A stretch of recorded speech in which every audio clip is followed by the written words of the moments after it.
बिस्मिल्लाहिर्रहमानिर्रहीम। सुबह सुबह पूजा पाठ करके कौशल्या देवी अपनी रसोई घर में आकर चूल्हे को प्रणाम करती है। हे मां अन्नपूर्णा देवी, मेरे रसोई में सदा आपकी बरकत बनी रहे। जो कोई भी मेरी रसोई में से खाए वो तृप्त हो सके। कौशल्या देवी को अपनी रसोई घर से बहुत ज्यादा लगाव था। वो हर दिन की शुरुआत ऐसे ही करती थी। अरे कौशल्या बहन, ओ कौशल्या बहन, घर पर हो क्या? कौन? पद्मा बहन, आ जाओ, अंदर हूँ। जैसे ही पद्मा अंदर आती है तो खाने की खुशबू से भर जाती है। अरे वाह, कितनी अच्छी खुशबू आ रही है। क्या बना रही हो? आज पंडित जी आने वाले हैं ना, तो उनके लिए खाना बना रही हूँ। जो भी हो कहो कौशल्या बहन, 50 साल की उम्र में भी तुम्हारे अंदर बड़ी फुर्ती है। दूध की तरह चमका कर रखती हो अपनी रसोई, और बिना लहसुन प्याज के भी तुम कितना बढ़िया खाना बनाती हो। ये खाने वाला उंगलियां चाटता रह जाएगा। पर कब तक अपनी रसोई अकेले संभालोगी? दोनों बेटों के कर दो हाथ पीले और बहुएं घर ले आओ। उसी सिलसिले में पंडित जी को घर बुलाया है। आज मेरे दोनों बेटे लक्ष्य अनिकेत भी घर आ रहे हैं। वैसे कहाँ कहाँ नौकरी कर रहे थे दोनों? अनिकेत बंगाल की खाड़ी में काम कर रहा था और लक्ष्य तो पंजाब में नौकरी कर रहा है। रिश्ते तो बहुत दिखाए पंडित जी ने, लेकिन मुझको वही लड़की चाहिए जो शुद्ध शाकाहारी हो। दोनों बातें कर रही होती हैं कि तभी पंडित जी भी आ जाते हैं। ये देखिए कौशल्या बहन, जैसी बहू की डिमांड आपने की थी एकदम वैसी लड़की है, ब्राह्मण परिवारों से। फिर तो रिश्ता पक्का कर दीजिए पंडित जी, मुझे ऐसी ही बहू चाहिए। इतने में कौशल्या देवी के दोनों बेटे गले में माला डाले अपनी दो अलग धर्म वाली पत्नियों काजोल और गुरप्रीत के साथ अंदर आते हैं। प्रणाम माँ, कैसी हैं आप? प्रणाम माँ, कैसी हैं आप? अपने बेटे के घर आने पर कौशल्या देवी फूले नहीं समाती। तभी पंजाबन बहू बोलती है, पेरी पौना मम्मी जी। तभी बंगाली बहू भी नमस्ते बोलती है। नमस्कार शिशुमा, अपनी केमना छो? बंगाली बहू की बोली भाषा सुनकर सास सर पकड़ लेती है। अरे बहना, तेरी ये हिलारी आयश भाषा मुझे समझ में नहीं आ रही। हिंदी में बोल, हिंदी में। तुम दोनों ये किन नमूनियों को घर ले आए हो? माँ, ये काजोल है मेरी बंगाली पत्नी, और माँ ये गुरप्रीत है मेरी पत्नी। ये सुनकर कौशल्या गुस्सा करने लगती है। क्या तुम दोनों भाइयों ने इन बंगाली पंजाबी लड़की से शादी कर ली और मुझे अब बता रहे हो? इतनी जल्दी क्यों बता दिया? बच्चे पैदा कर लेते तब बता देते। आश, मैं क्या सुनिया तुसी मम्मी जी नो बच्चे चाहिए? मैंने तो नाम भी सोच रखा है, एक दा नाम संता और दूजी दा बनता। माँ प्लीज हमारी पत्नियों को स्वीकार कर लीजिए हमारे लिए, प्लीज माँ प्लीज। अपने बेटों की खुशी देखकर कौशल्या अपनी पंजाबी बंगाली बहू को अपना लेती है। काजोल बहू, गुरप्रीत बहू, अब तुम देवरानी जेठानी को ही ये घर, रसोई सब कुछ संभालना है। उम्मीद करती हूँ तुम दोनों मुझे शिकायत का कोई मौका नहीं दोगी। ओ मम्मी जी, तुसी टेंशन ना लो, हम पंजाबी बड़े मस्त होंदे हैं। ए बाकी इस बंगाली जेठानी का मैनू नहीं पता। ये सुनकर बंगाली जेठानी बौखला कर बोलती है, ए पंजाबन देवरानी खुद को ज्यादा बनाकर दिखाती है, पर मैंने भी बंगाल की खाड़ी का पानी पिया है। अमी एका देख ले वो। चलो अब तुम दोनों देवरानी जेठानी जाकर थोड़ी देर आराम कर लो। दोनों कमरे में चली जाती हैं। अगले दिन पहली रसोई का खाना बनाने के लिए दोनों रसोई में घुस जाती हैं, जहां फ्रिज दूध घी सब्जियों से भरी हुई देखकर बंगाली जेठानी ने कहा, पूरी की पूरी फ्रिज में तो घास फूस भरा है। ऐसा करती हूँ, बाजार से जाकर फटाफट से ताजी मछली कटवा के ले आती हूँ और पहली रसोई में माछो खोल भात बनाऊंगी। भरी माथे सिंदूर लगाए बंगाली साड़ी पहनते हुए काजल जैसे मोहल्ले में निकलती है तो पड़ोसनी उसे घूर घूर कर देखती हैं। वो मछली लाकर पहली रसोई शुरू कर देती है। तभी पंजाबी देवरानी भी आ दमकती है। खूब भालो खुशबू आ रहा है, बस जल्दी से मच्छी पक जाए। दुरफिट्टे मुंह, इस बंगाली जिठानी ने पूरी की पूरी रसोई मच्छी की बदबू से सड़ा रखी है। ओ जिठानी, चूल्हा खाली करो, मैंने भी खाना बनाना है। मैं अभी खाना बना रही हूँ, वेट करो। वाह जी वाह, तुम बड़ी तेज। मैं क्यों करा वेट? कोई भज के थोड़ी आई सी, ब्याह करके आईया। इस देवरानी से बहस करना बेकार है। मूर्ख चंद, लो बना लो। दोनों देवरानी जेठानी लड़ते झगड़ते हुए खाना बनाकर रसोई का बुरा हाल कर देती हैं। तो वही सास खाने की मेज पर इंतजार कर रही थी। पता नहीं इन दोनों को खाना बनाने में और कितनी देर लगेगी, काम पर भी जाना है। अनिकेत भैया, मैं तो कहता हूँ बाहर खा लेंगे, चलो। अरे ऐसे भूखे पेट जाओगे तो दिन भर क्या खाओगे? थोड़ी देर और देख लो। लो आ गई तुम्हारी पत्नी। जैसे जैसे दोनों खाने के बर्तन पास लाती जाती हैं तो दुर्गंध बढ़ती है। ये इतनी गंदी बदबू कहाँ से आ रही है? लगता है मोहल्ले में कोई मीट मछली बना रहा है। पता नहीं लोगों को भी क्या मजा आता है बेजुबान जानवर को मार कर खाने में। सासू माँ, मैंने अपनी पहली रसोई में माछो झोल भात बनाया है और मीठे में छेना मिठाई, जल्दी जल्दी खाओ। खाने की मेज पर अपनी बंगाली बहू की परोसी गई मछली चावल देखकर कौशल्या का मन खराब हो जाता है। हे भगवान, राम राम, अरे मेरी बंगालन बहू, ये तूने क्या बनाया है? हटा इसे, मैं नहीं खाऊंगी। मैं मेरी पंजाबी बहू के रसोई से ही खा लूंगी। ये सुनकर देवरानी गुरप्रीत इतराते हुए अपना खाना परोसती है। मामी जी, मैंने ਤੁਹਾਡੇ वास्ते मटन करी, लच्छा पराठा, नान, रोटी, मिस्सी रोटी बनाई है। तुसी खाकर बताओ कैसा बनाए।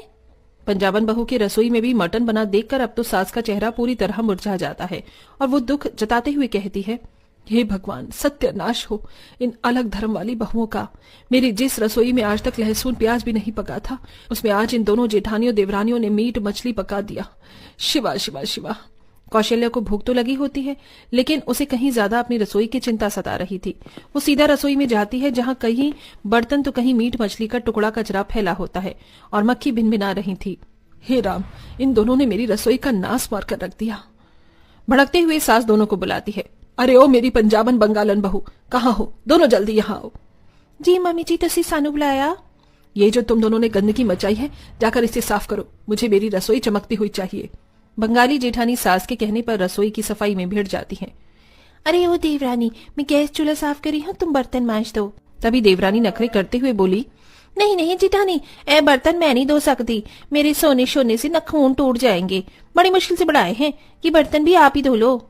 देवरानी जेठानी को चिढ़ाकर रसोई से चली गई। गुस्से से लाल पीली होकर बंगाली जेठानी सफाई करके बर्तन धोती है। बहू, बर्तन धुल गए हो तो मेरे लिए सादे दाल चावल बना दे, भूख लगी है। ये सुनकर बंगाली जेठानी बुदबुदाने लगी। सारा काम मैं अकेले क्यों करूं? वो देवरानी तो आराम फरमा रही है। काजोल खाना बनाना छोड़कर कमरे में चली गई। बेचारी कौशल्या को खुद से ही अपने लिए खाना बनाना पड़ा। जैसे तैसे दिन की रसोई तो गुजर गई और रात की रसोई का टाइम हो गया। सास दोनों देवरानी जेठानी के पास आती है, जो कि फोन चला रही थी। अरे रात के खाने का टाइम हो गया है और तुम दोनों देवरानी जेठानी अभी तक पलंग तोड़ रही हो। क्या रात का खाना 12 बजे बनाओगी? सासू माँ, मैं बर्तन धुलकर सफाई करके थक गई हूँ। दर्द के मारे मेरी कमर टूट रही है। ओई माँ। बंगाली जेठानी को खाना न बनाना पड़े, इसलिए वो दर्द का बहाना लेकर बैठ जाती है। सास गुरप्रीत के कमरे में आती है, जो कि मेकअप में लगी थी। एक पंजाबन कुड़ी पंजाबन, ओए कुड़ी पंजाबन दिल चुरा के ले गई। सोना सोना, ओ दिल मेरा सोना। हाय, एकदम पटोला लग रही है तो गुरप्रीत, मारी जावा।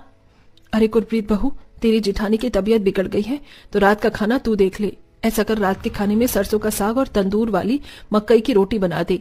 इसी बहाने हमें भी तेरे उधर के खाने का स्वाद चखने को मिल जाएगा। खाना बनाने की बात से गुरप्रीत का कद्दू की जैसा मुंह बन जाता है। क्या हुआ बहू, बना तो लेगी ना? कुछ बोला नहीं तूने? जी जी मम्मी, बना लूंगी। देवरानी सभी के लिए सरसों का साग रोटी बनाकर परोसती है। तभी बंगालन जेठानी खाने की टेबल पर आ जाती है। गुरप्रीत, जल्दी से और रोटी और थोड़ी सरसों की साग भी ले आना। लाती हूँ। हे वाहिगुरु, ये तंदूर की रोटी बनाकर तो मैं खुद ही तंदूरी मुर्गी की तरह गर्मी में सेक रही हूँ। कितना अच्छा मेकअप किया था, सारा पसीने में बह गया। जैसे ही खाना लेकर पंजाबी देवरानी टेबल पर आती है तो जेठानी को बैठा हुआ देखकर पिनक जाती है। ये बंगाली जेठानी तो फिर चंट है, खाने के टाइम टेबल पर आकर जम गई। अरे बहू, अपनी जेठानी के लिए भी थाली लगा दे। जी मम्मी जी। काजल स्वाद से लेकर सरसों का साग और रोटी खाने लगती है और कमी भी निकालती है। कुछ खास नहीं बना है साग रोटी, एकदम फीका फीका है। इसमें ज्यादा स्वादिष्ट तो मैं भोजन बनाती हूँ। मेरा बनाया मछली चावल खाओगी तो उंगलियां चाटते रह जाओगे। ये सुनकर पंजाबी देवरानी का पारा चढ़ जाता है और वो पैर पटकते हुए मन में बोलती है, ये तो वही कहावत हो गई कि 900 चूहे खाकर बिल्ली हज को चली। एक तो ये बंगालन जेठानी मेरा सारा खाना चट कर गई और कमी निकाल रही है। मर जानी खासमानो खानी और तो वेख। इसी तरह आए दिन दोनों देवरानी जेठानी के बीच अलग अलग रीति रिवाज और खान पान के चलते खटपट होती रहती। कभी पंजाबी देवरानी बंगाली जेठानी का खाना बिगाड़ती तो कभी वो ऐसा ही करती, जिससे तंग आकर सास दोनों की रसोई घर का बंटवारा कर डालती है। बस बहुत हो गया, तुम दोनों देवरानी जेठानी का जब देखो कोई भी दिन बिना कलेशबाजी के तुम रसोई में खाना नहीं बनाती। सारा दिन किचकिच करती रहती हो। अब अलग अलग खाना बनाओगी तुम। कौशल्या देवी एक ही रसोई में 2 चूल्हा लगवा कर देती है और रसोई घर के बीचों बीच दीवार खड़ी करवा देती है, जिसे देखकर बंगालन जेठानी और पंजाबी देवरानी दोनों बहुत खुश होती हैं। अब आएगा ऊंट पहाड़ के नीचे, वधिया कल है, मैनू 2 जन दा खाना बनाना वेगा। अच्छा हुआ जो सासू माँ ने हमारी रसोई बांट दी, अब मैं अपनी मनपसंद की मछली चावल खा पाऊंगी। दोनों की खुशी कुछ ही पलों की थी। अब जब दोनों सुबह शाम अपनी अपनी रसोई में खाना बनाती हैं, तो उन्हें एक दूसरे की याद आती। भले ही एक साथ रहकर दोनों एक ही रसोई में दखलंदाजी तो देती थीं, लेकिन उन्हें उस चीज की आदत पड़ चुकी थी। काजल बड़ी मनपसंद से मछली चावल बनाती तो है, लेकिन एक निवाला भी उससे नहीं खाया जाता। देवरानी के बगैर दिल नहीं लग रहा। जो हाल जेठानी का था वही हाल देवरानी का भी था। पता नहीं मैंने जेठानी की याद आ रही है, क्या करूं? ऐसा करती हूँ, राजमा देने के बहाने जाती हूँ और मिलावांगी। पंजाबी देवरानी राजमा देने के बहाने से तो वहीं बंगाल जेठानी मछली देने के बहाने से रसोई से आती है, तो दोनों एक दूसरे को देखकर नम आंखें कर लेती हैं। जेठानी जी तुसी आ, मैं तो तुहाडे पास ही आ रही सी। राजमा बनाया है, तुसी खा लो। बड़े प्यार से काजोल ने राजमा ले लिया। हाँ मैं खाऊंगी ना, वैसे मैंने भी मच्छी बनाई है, खाओगी?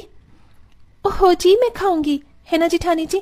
हम एक साथ फिर से एक रसोई में क्यों नहीं रहते हैं साथ साथ? ये सुनकर जेठानी का चेहरा मुस्कुराहट से भर गया और उसने कहा, देवरानी आमी तुम्हार भालोबाची। ओह आई लव यू टू जी। दोनों के बीच का प्यार देखकर सास का भी चेहरा खिल गया। आखिर ये इसी की तरकीब थी, दोनों देवरानी जेठानियों को पास लाने की। प्यारे दर्शकों, क्या आपके घर के आसपास भी हमारी स्टोरी से रिलेटेड ऐसी कोई देवरानी जेठानी की अनोखी जोड़ी रहती है? हमें कमेंट करके जरूर बताएं।